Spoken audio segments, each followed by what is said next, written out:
E do outro lado, a gente tem uma rede social, entre algumas aspas, que na verdade a ideia ali é ser um agregador de ações dos usuários. E essas duas partes do sistema aí, você vê que elas têm esse buraquinho embaixo, que é o encap, que é a API. São módulos que por si só não fazem nada. Eles só existem aí para serem utilizados por plataformas. Então, por exemplo, acompanhamento das metas do PNC. Então a gente tem o site que está sendo desenvolvido de acompanhamento das metas do Plano Nacional de Cultura. A ideia é que os usuários que vão interagir nesse ambiente do acompanhamento das metas do plano, quando eles forem fazer login para fazer um comentário, por exemplo, ou no caso desse site, eles podem cadastrar quais são as metas que eles gostariam de receber notificações quando tivesse alguma informação nova sobre elas. E para isso eles têm que se cadastrar, colocar o e-mail dele. Então eles já se cadastram pelo ID da cultura, e aí mais ou menos como no Facebook, quando você vai no site, faz login pelo Facebook, aí o Facebook pergunta, você autoriza o site e tal a acessar sua conta? Você fala, aceito, aí você consegue. Então o que seria semelhante? Ele acessaria o ID da cultura, e a cultura fala, você aceita o site de acompanhamento das metas a usar aqui os seus dados? Ah, não tem problema, aceito. Aí você está logado nesse ambiente, tudo bem.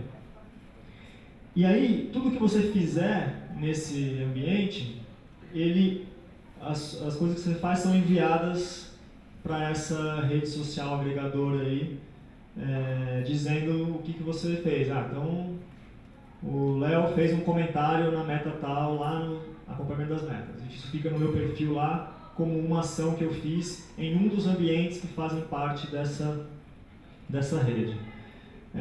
E aí outros sistemas podem já nascer integrados. Então esses dois módulos do perfil e do cultura.br vão ter uma API documentada e tudo mais para que novos sistemas que forem feitos, então, por exemplo, uma nova consulta pública que o Ministério fizer, ou o próprio cadastro de equipamentos culturais no SNCC, se integrem a isso. E aí você tem, ali coloquei um exemplo de coisas possíveis, por exemplo, então, o José entrou no sistema, o José fez um comentário na consulta pública das metas. O José criou um tópico de discussão em um grupo de discussão do Conselho Nacional. O José cadastrou um equipamento no SNCC. E tudo isso com um link que vai para a ação que ele fez. Então a ideia, e aí esses caras podem ser comentados e tal, mas a ideia é que você cria aí uma radiografia do que esse cara está fazendo nos vários sistemas que estão interligados com esse sistema do Ministério da Cultura. E aí é uma coisa a se pensar, eu acho que isso com vocês também, mas com o Ministério, até que ponto isso vai ser aberto também para outros. Eu lá no município tal quer fazer uma consulta pública, de repente ele, em vez de fazer um cadastro novo, já usa esse cadastro aqui. Enfim, aí pode ir longe essa brincadeira. O Ministério já vai disponibilizar uma ferramenta, por exemplo, de consultas públicas, nos moldes que ele fez na consulta pública do Plano Nacional de Cultura.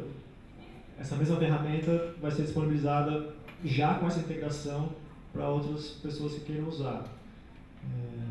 E outras ferramentas que são úteis ao Ministério, também a ideia é que elas sejam disponibilizadas. Então esse é o panorama aí a ideia do ID da Cultura, e acho que depois a gente vai ter espaço para conversar mais sobre isso. Obrigado.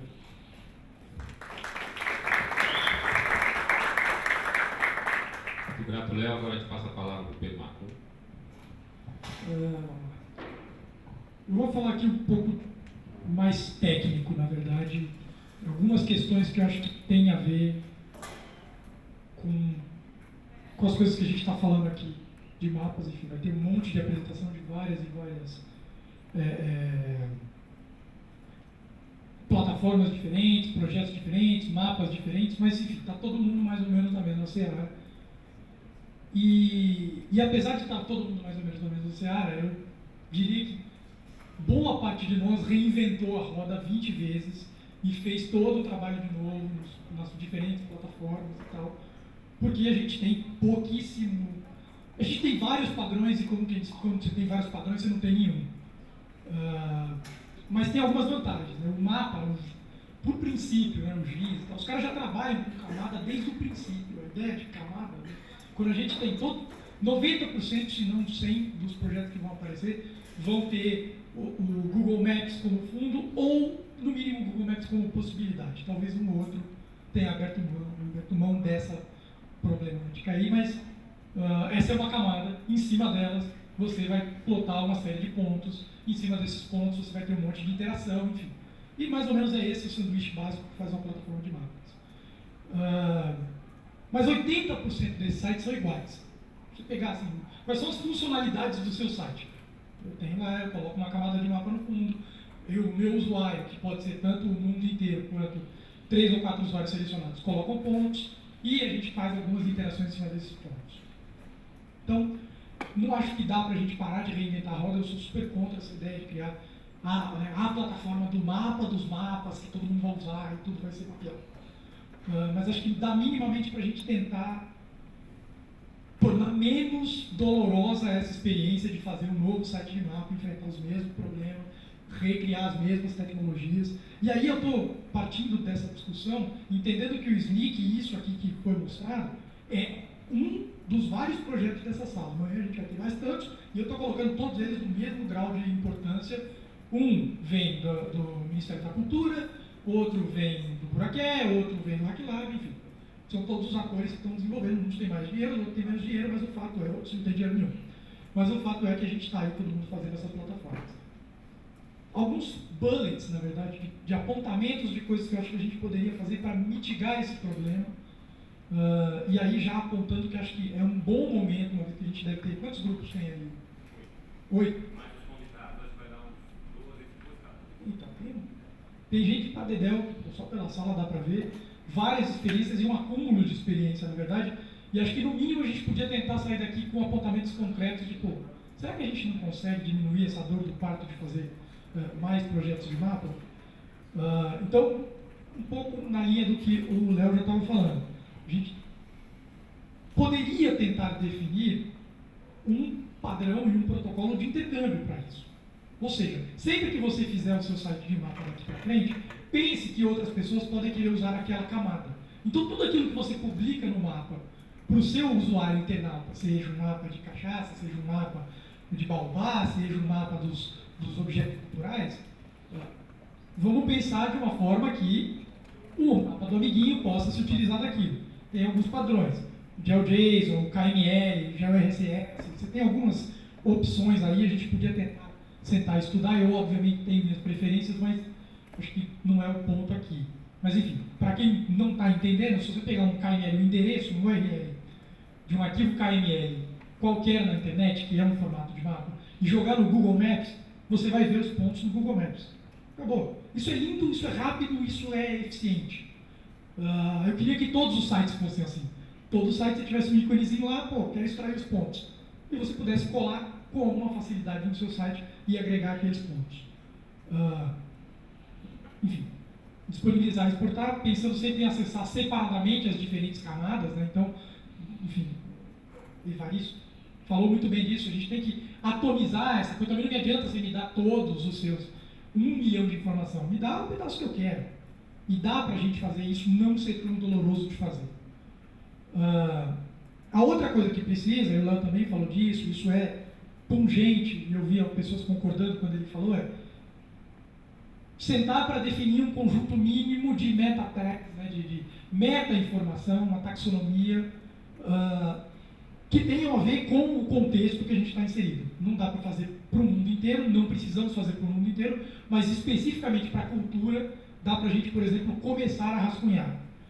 Isso tem uma série de problemas, enfim, é o princípio do linked data, né, dos dados conectados, é um negócio enroscado pra caramba, mas ao mesmo tempo não é. E se a gente conseguisse acordar minimamente entre as nossas 12 plataformas e o Snyk puxando isso num certo sentido, você tem aí um padrãozinho mínimo que começa a ser utilizado. Então, para a gente começar a pensar nessa história, de uma maneira mais abrangente, porque eu sei que o Mink vem pensando há muito tempo sobre isso, a gente já fez alguns negócios, o Pop vai falar um pouco de como isso pode ser bonito e dar certo. E algumas outras coisas também, problemas básicos de fazer mapa, né? A base do mapa, os shapes básicos, são sempre complexos de encontrar. O IBGE tem um monte de coisa, você tem algumas coisas espalhadas, GeoGIS e tal, não é fácil. É sempre um parto encontrar coisas básicas do tipo as formas dos municípios do Brasil. Porque às vezes você não quer usar o Google Maps, às vezes você não precisa. Então, uma proposta que a gente pode fazer, e aí de novo eu não estou querendo colocar, não, acho que o Mink tem que fazer isso, ou o Pedro Marcon e a Transparência Hacker, enfim, é um problema para a gente resolver conjuntamente. Um repositório livre desses mapas base. Idealmente, um lugar que a gente possa, inclusive, acrescentar novos mapas base, né? Porque você pode ter malhas temáticas, população, eleição, enfim. São coisas que você eventualmente vai precisar para um projeto ou outro. O Miguel pode falar disso depois no projeto dele, porque no InfoAmazônia eles usam vários desses mapas base e fazem coisas muito legais por causa disso.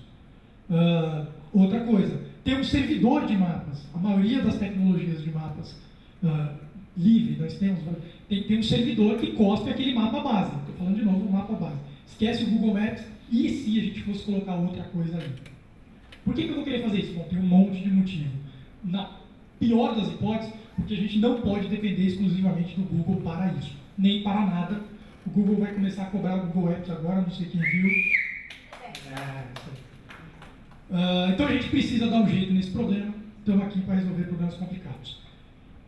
Esse é um servidor que poderia estar dentro da esfera do governo, certo? Então, o Mink poderia disponibilizar esse servidor, isso seria lindo e feliz, mas acho que, de princípio, a gente já tem que pensar numa coisa que tenha uma coisa funcionando dentro do Mink e um ou mais espelhos fora, e aí, enfim, diferentes organizações, a universidade faz ali, a Transparência Hacker faz aqui, a Casa de Cultura Digital no seu CNPJ faz ali, e a gente tem a replicação desse servidor. Também é uma conversa antiga, mas pô, sempre dá para a gente retomar e tentar fazer. Especificamente para mapas, mas poderia valer para várias coisas. E aí a gente tem uma outra coisa, que é, a gente deveria tentar fomentar o uso de códigos reutilizados. O que eu quero dizer com isso? Vamos parar de reinventar a roda. Tem um monte de plataformas, a gente faz N vezes a mesma coisa. Por quê? Porque a maior parte do código é mal documentado, aí você contrata um desenvolvedor e fala que não quer trabalhar com aquela tecnologia, aí ele te enrola, não te entrega, enfim, todo mundo já viveu esse drama, até quem é desenvolvedor já viveu esse drama. Mas a gente tem uma série de tecnologias bem mais maduras hoje do que elas estavam há algum tempo atrás. Eu acho que o Mapas de Vista, e vai ter gente apresentando coisas como Mapas de Vista, que é uma tecnologia que o HackLab desenvolveu, que o Breno pode falar também, está bastante madura, tem bastante gente usando. De novo, não estou defendendo tecnologia única, mas eu acho que a gente pode ter algumas tecnologias referência e, no mínimo, tentar não cometer as mesmas burrices sempre. Para isso, eu tenho uma sugestão bastante pragmática, que pode ser incorporada na apresentação de vocês, ou eu posso montar um spreadsheet e vocês depois preencham. Que é, vamos tentar listar, né, descrever tecnicamente como são as nossas plataformas, qual tecnologia que a gente está rodando, por que a gente escolheu esse diabo de tecnologia, e, num box embaixo, quais são os problemas que a gente tem, né, com o nosso site hoje. Porque o site de vocês não é perfeito. Eu sei que o meu não é, e o do Slick não é, então não é. Nem o Google Maps é. Então assim, putz, sabe aquele negócio? Não, meu site é quase bom, mas aí quando você quer adicionar mais um ponto, ele dá uma coisa esquisita. Se a gente conseguir encontrar problemas comuns, é um outro caminho para a gente tentar achar soluções comuns. Última coisa, o Christian está por aí ainda, acho que valia fazer uma ponte dessa conversa toda que a gente está fazendo com a INDE, a Infraestrutura Nacional de Dados Espaciais. Os caras estão lá no IBGE, são bons pra caramba, são mais alto nível, baixo nível, não sei exatamente como é que a gente coloca, porque eles estão trabalhando com, de novo, com esse mapeamento mais burocrático, eu diria, e menos com pontos coloridos no Google Maps. Mas tem intersecção aí, eu acho que a gente precisa dialogar com pessoas que já estão desenvolvendo padrões disso há muito tempo. Enfim, eu só passei aqui uma lista rápida de pontos, não quero nem perder muito tempo falando. A única coisa que eu acho é que a gente tem apresentações de 1 hora de várias dessas plataformas. Eu acho que se a gente conseguir incorporar nisso uma coisa que seja mais do que, esse aqui é o meu peixe e ele funciona dessa maneira. A gente conseguir dialogar entre nós, tanto dentro quanto fora das apresentações, sobre como é que a gente consegue diminuir essa carga de trabalho insana, eu acho que todas as plataformas, inclusive a do SNCC, vão ficar melhor e mais competentes nessa coisa que não é fácil. Problemas comuns, eu consigo elencar alguns. O Miguel estava falando, clusterização de pontos. Né? 70 mil pontos, você não carrega, não tem jeito. Você não visualiza 70 mil pontos na tela, porque é insano. Agora, tem N maneiras de resolver esse questão. Então, vamos procurar compartilhar com as coisas que a gente usou. É basicamente isso.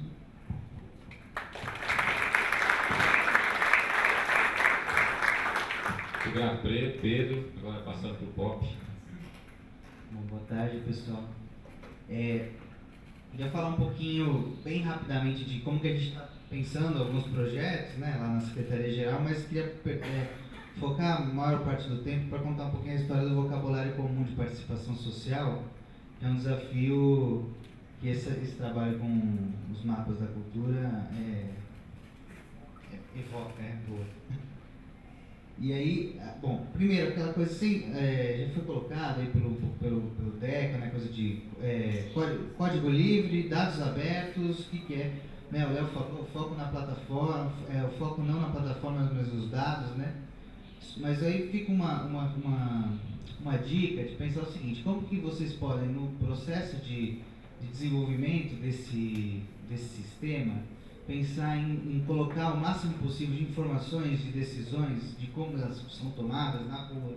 Como é que vai colocar isso na rua? Então, mesmo que você, num primeiro momento, aí tenha um sistema, que não é um sistema de código aberto, mas como é que você faz, por exemplo, para ter o sistema de gerenciamento de tickets, de tarefas público, para que o cidadão possa acompanhar as escolhas, né, que estão sendo feitas do sistema? Isso é uma coisa que a gente tem chamado lá de participação social no código, né? Não é só você ter o código aberto disponível, mas é você ter todas as etapas do processo de forma que permita a participação. Eu acho que um dos exemplos que sintetizou isso bem, está indo embora, o Christian, que foi o trabalho realizado pelo Dados.gov.br, que metodologia ágil, fácil das pessoas poderem acompanhar de fora, com ciclos pequenos, reuniões abertas, com streaming a maioria, uso intensivo daqueles pads, né? Então as decisões, as conversas aconteciam todas em ambientes públicos. Acho que é uma coisa legal para se inspirar, para trazer para o projeto, né? E outra coisa que tem um pouco a ver com o que o Irá colocou mais cedo, que é o design, né? As diferentes possibilidades de design, que é uma coisa que também a gente está incorporando no projeto do participatório, lá na Secretaria-Geral, que é você ter como parte do projeto a promoção de oficinas de design. Então, no caso, por exemplo, do participatório, que é um ambiente para construção de conhecimento para a política pública de juventude. Então, fazer uma oficina com coletivos de juventude negra, fazer uma oficina com juventude indígena, eu estou dando exemplos de possíveis recortes, mas né, os recortes podem ser vários, porque a interface, na verdade, ela revela, né, uma ideologia, né? A gente vê os sites de governo, são todos um pouco parecidos, né? Eles acabam revelando essa ideologia gov, tá? Não é ideologia, mas esse jeito gov, né? E aí, poder pensar em um determinado momento do projeto, você tem uma camada mais... Você já tem API, você já vai ter API, você vai ter dados abertos, é um pulo, né, para você poder ter outras possibilidades de design e o Ministério poder, de repente, hospedar essas outras possibilidades dentro do próprio servidor do SNCC. E possibilidades já concretizadas que foram realizadas em algumas dessas oficinas, né? Isso é uma perspectiva interessante de tentar se apropriar, porque reflete inclusão, né? Assim, coletivos que de repente podem trazer formas diferentes de chamar aquele campo, aquela tela, à disposição dos ícones e tal, então todos os elementos. Então é interessante pensar isso. E o vocabulário comum da participação social, na verdade, é um esforço tocado pela Fundação Avina, o pessoal da Cidade Democrática, que é um ambiente de web cidadania E a gente está participando lá na secretaria porque é bem essa perspectiva de como é que a gente faz para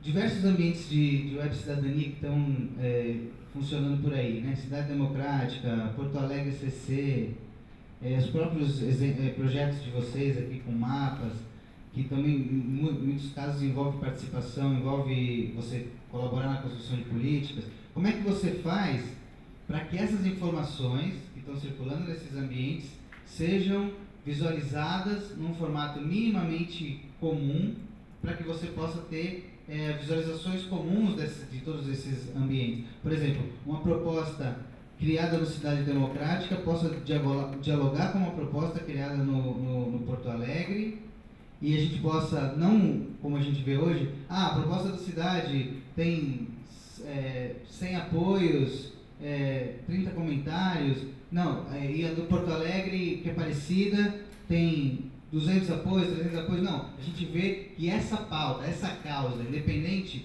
de onde ela está, se ela está no Cidade Democrática, se ela está no Porto Alegre, essa causa tem tantos apoios e está territorialmente aqui, em determinados locais, territórios, poder fazer esse tipo de leitura de forma mais ampla do que simplesmente dentro dos próprios silos de dados, né, dos ambientes. E aí, esse processo, a gente criou o ambiente no Corais, né, que é uma ferramenta para construção de processos em conjunto, uma ferramenta de design livre. E nós criamos lá o projeto, estamos dialogando, quer dizer, diversos debates que a gente conseguiu trazer uma versão inicial. Eu acho que eu consigo, né? Vou colocar ela aqui.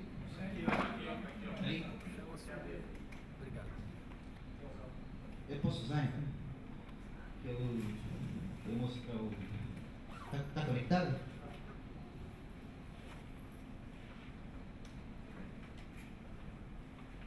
Vou colocar aqui o ambiente.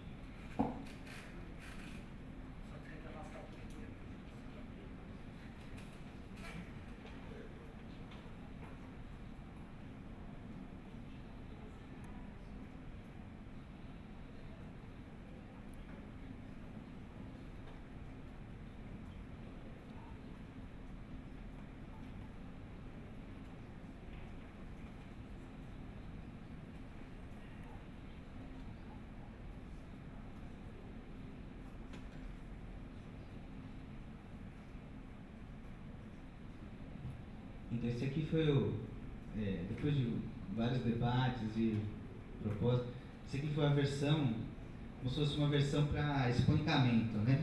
Para a gente poder testar.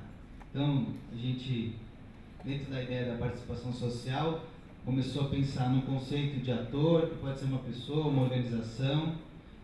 Esse ator tem um papel com um certo nível de participação. Aqui tem uma centralidade da causa, né? Ele pode apoiar uma causa, ele executa ações, essa causa ele propõe soluções para ela.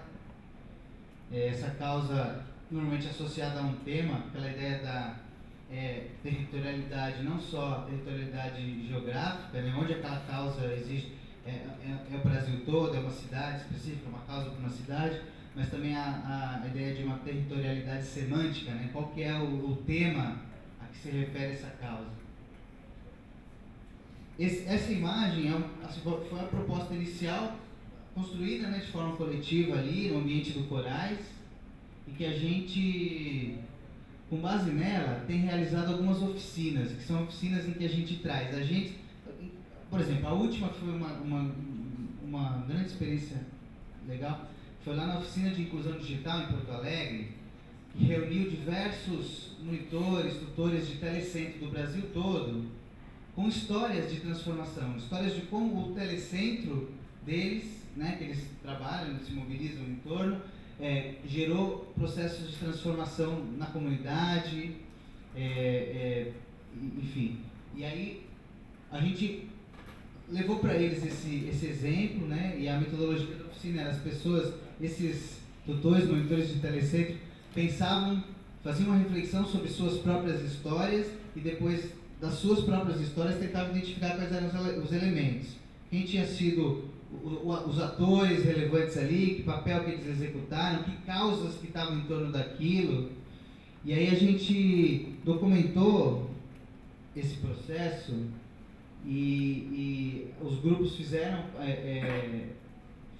montaram seus próprios diagramas, né, nesse sentido, das suas histórias, e aí a gente tem isso como já um elemento para o debate. Já conseguimos perceber algumas coisas, desde uma coisa simples, do tipo, o elemento causa cria uma confusão em relação a efeito, né?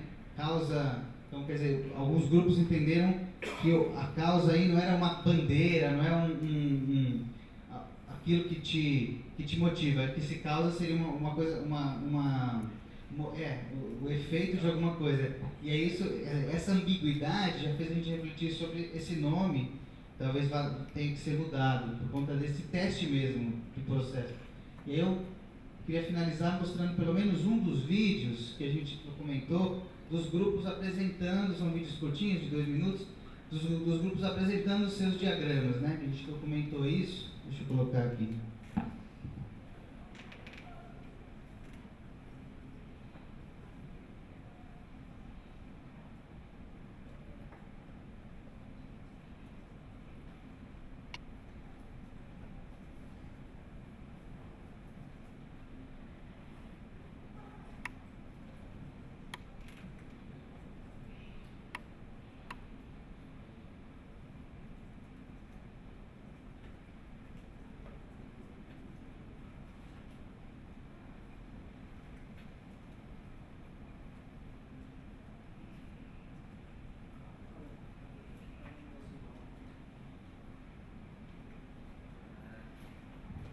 Esse é a luz.